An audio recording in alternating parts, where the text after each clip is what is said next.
Man, I think about holding you and you was crying, just being in a cold world.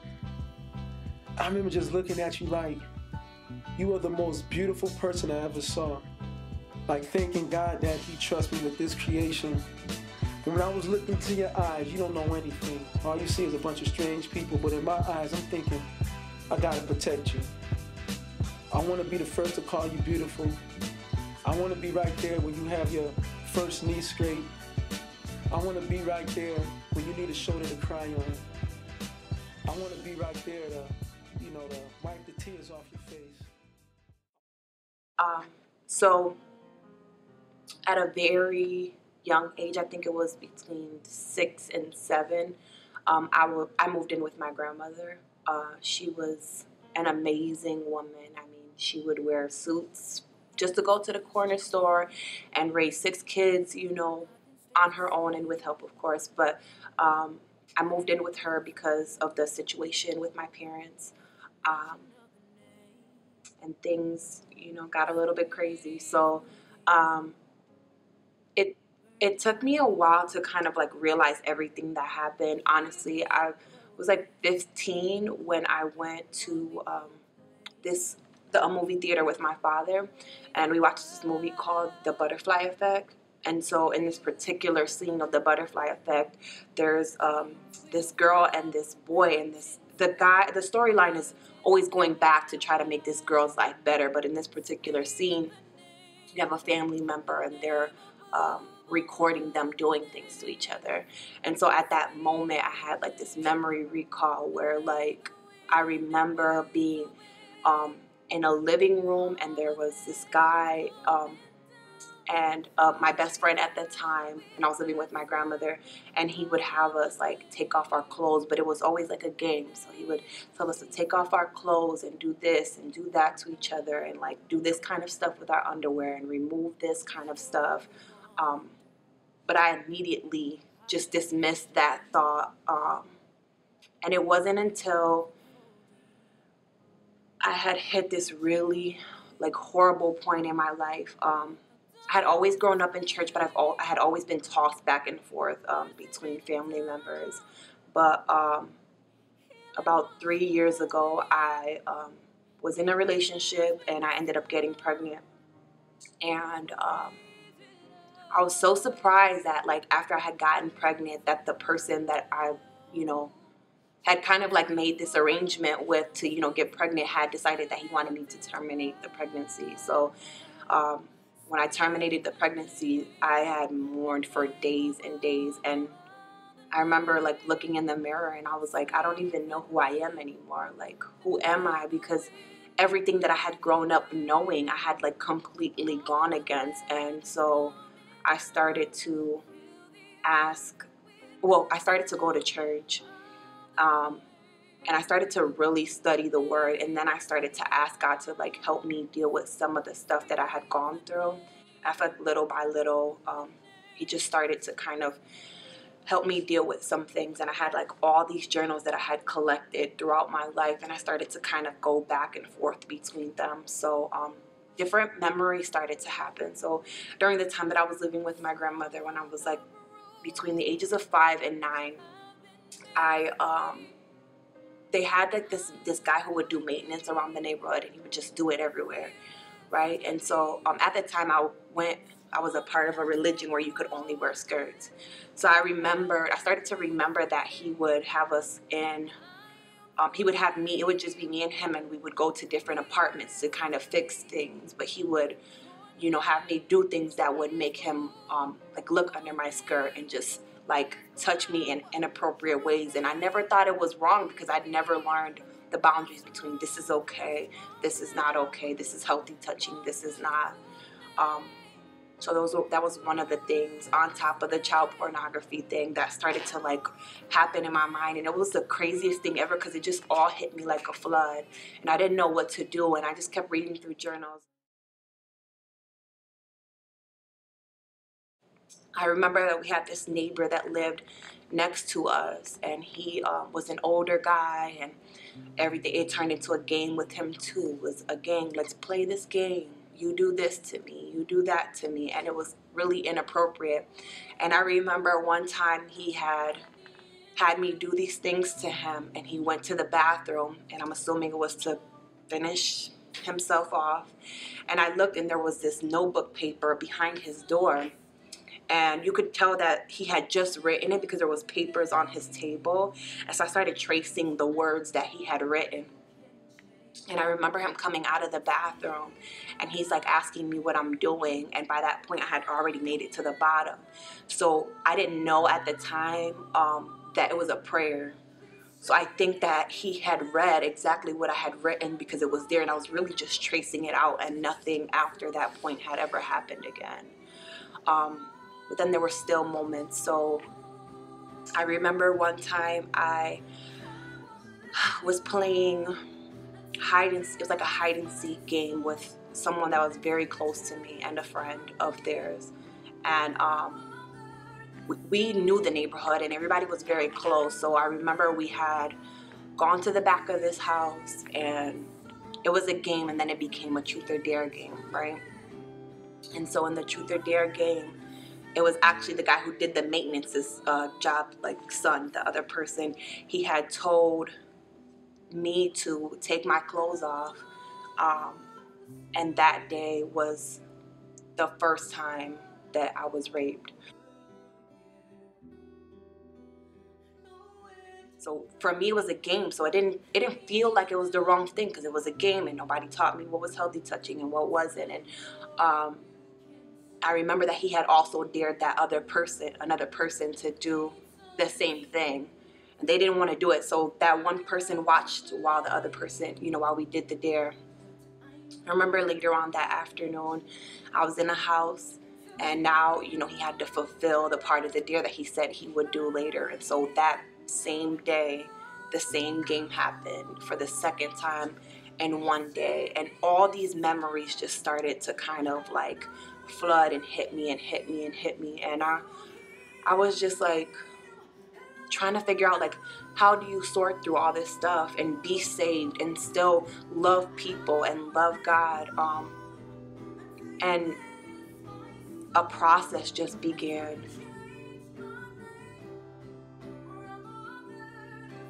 Initially, when I started to process this stuff, like, I was really mad. I was just like, you guys are supposed to be there. Like, you're supposed to be my mom. You're supposed to protect me. You're supposed to be my dad.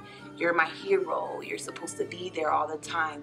And my parents were addicts. They were, my dad was in the same neighborhood that all this stuff had happened, but he was an addict. And my mom, was in another part of the city, but she was also an addict. And so, like, even when I tried to be angry, at the time where I started to process all this stuff, I had to, like, think about the fact that they had their own things that they hadn't processed, and now they were using other ways to kind of cope.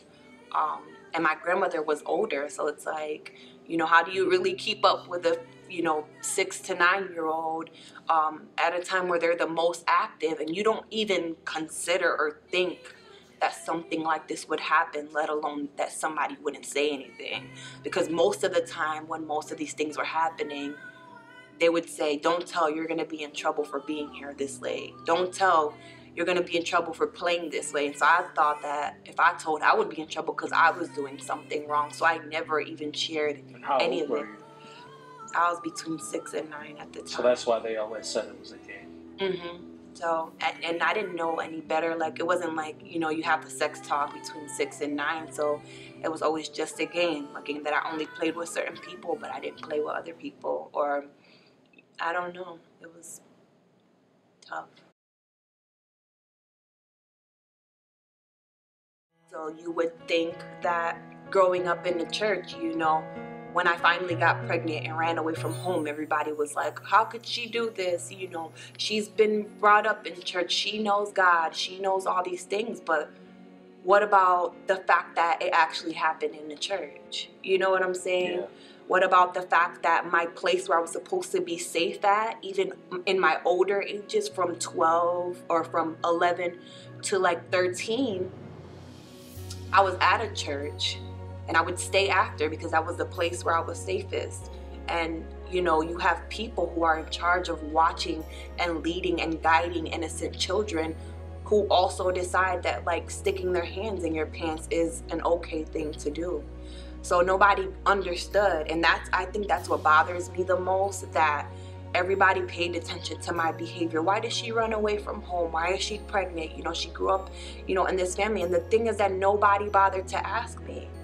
Had somebody asked me what had been going on in my childhood, in my past, and, you know, kind of walk me through my teenage rebellious behavior, you would have realized that maybe I was promiscuous because I wanted to be loved. Maybe I was promiscuous because I wanted to be in control of something, when at some point I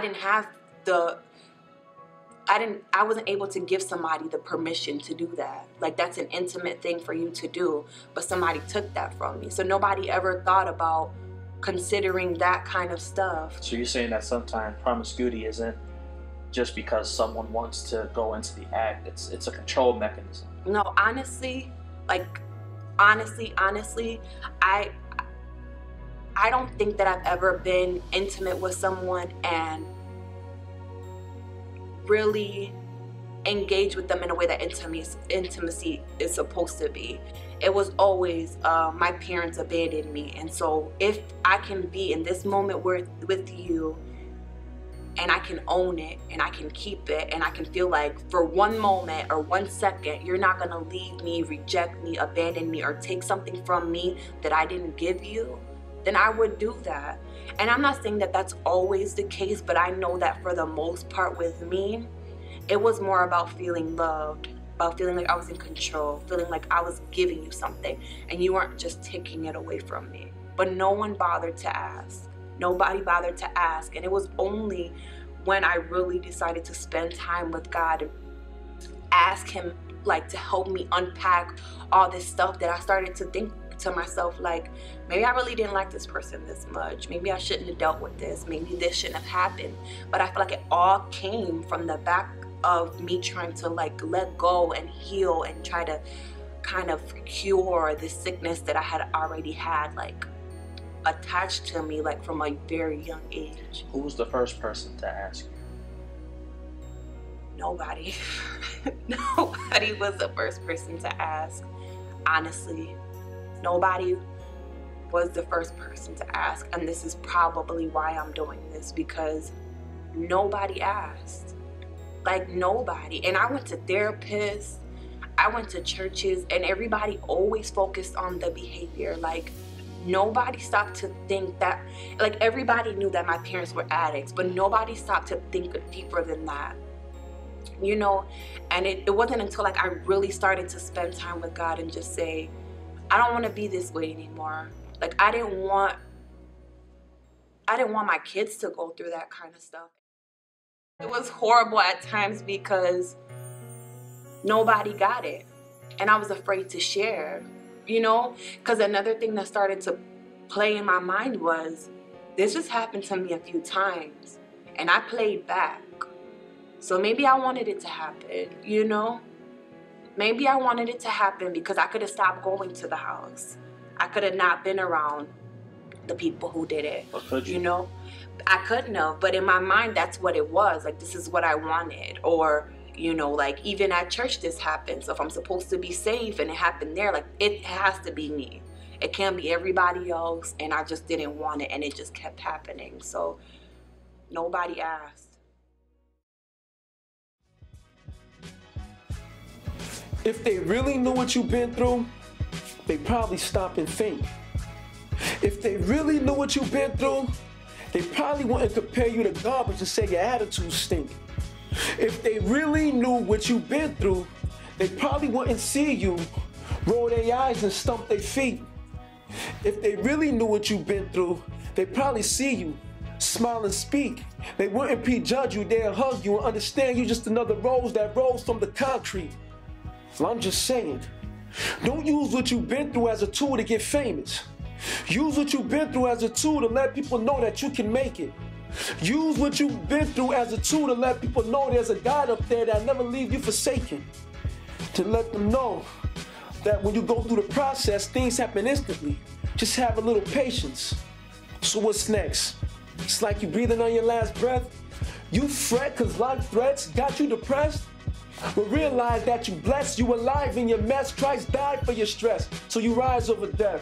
So you open, you focus, then you know where you going. You growing and folks start to take notice. Something inside, you don't know that you showing. They want what you have, they want to move forward. Just think for a moment. You wake up in the morning, you just woke up. So stop the morning, you were chosen before birth to shake this whole earth, expose the folks hurt and show them the Lord's verse.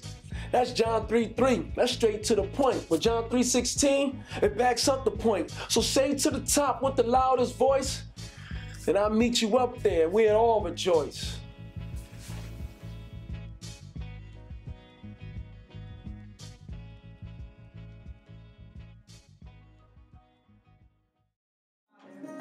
We just pray that you invade our schools with your Holy Spirit, Father God, that you will start from the board to the leaders and directors of each school, making decisions for them, Father God, and you'll begin to make a change within every school district, Father God. That bullying will stop, and suicidal thoughts will stop, and fights will stop, Father God. We pray that in the name of Jesus, you begin to send people, Father God, into these schools to make changes there, Father God, that there will be an intercessor in every single classroom, in every single school, in every single hallway, walking and pacing and anointing every hallway, Father God, because we know that these kids are the next ones, Father, and so we will not forget them. We will not forget the fact that they are the next ones to make a change, Father God, in every generation to come, Father God. So I pray that you touch even every single one of their minds, God, that you will expand it, Father, that any word curses spoken against their minds will be canceled in the name of Jesus, that they are smart, that their GPAs will be high, that they will graduate high school, that college will not be something that is hard, Father God, and that they will be able to do everything that they have ever planned, or they will ever ask you, Father God, knowing that if they have a relationship with you, Father God,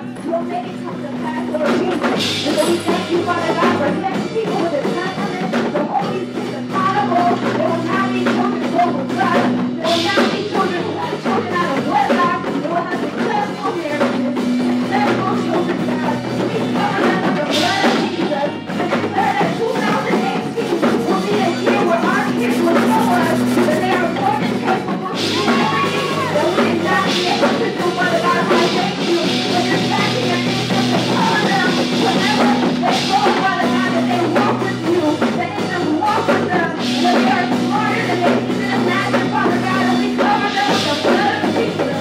In Jesus' name we pray. Amen. Deuteronomy 22:25-27 says, "But if in an open country a man meets a young woman who is betrothed, and the man seizes her and lies with her, then only the man who lays with her shall die. But you shall do nothing to the young woman. She has committed no offense punishable by death. For this case is like a man who attacks and murders his neighbors, because he met her in an open country, and though the betrothed young woman cried for help, there was no one there to rescue her." And so when I first read this scripture, before the Lord began to deal with me, I was just like, kill them all, Lord. Like, they deserve to die. Just kill them all. But the thing about this scripture is that it's in the Old Testament and the New Testament where Jesus dies for us. Everything kind of changes. And so I did this documentary because I just really wanted everybody to know that there are steps and processes that you need to do in order to get somewhere. And during the documentary, I said a lot of times no one understood me or no one was able to ask. But along the way, as I began to pray and ask God to help me when I had reached this place where I could no longer move forward, He sent someone in my direction that would sit down and just ask me why. And there, I was able to take new steps to go into new directions where the Lord really helped me. And so I'm just doing this documentary so that people can know that there is another side. I am happy. I go to church. I rejoice. I smile more than I ever have. If you see the pictures all the way at the beginning, I'm like, and I'm just so sad, but now I'm truly happy. And this is something that's obtainable by anyone who's ever gone through something like this. I also want you guys to know that I know that it's not only women who get raped. I know that men are raped too. And for you guys, the difference is that now your sexuality is questioned, and people will call you less of a man if you say that you're raped, because as a man, it's encouraged for you guys to, you know, engage in sexual activity. And even if you're too young, you know, reaching out and saying this happened to you makes you look like someone who is weak. And so I just want you guys to know that happiness is definitely obtainable. And the first step is just to really be committed and allowing God to really help you work through these things. And I can match that with scripture, because as you confess it, the Lord will begin to heal. Because in the word it says we overcome by the blood of the Lamb and the words of our testimony. So just testify, find somebody that you can trust, and begin to unpack everything that you've gone through, because like me, you can be set free.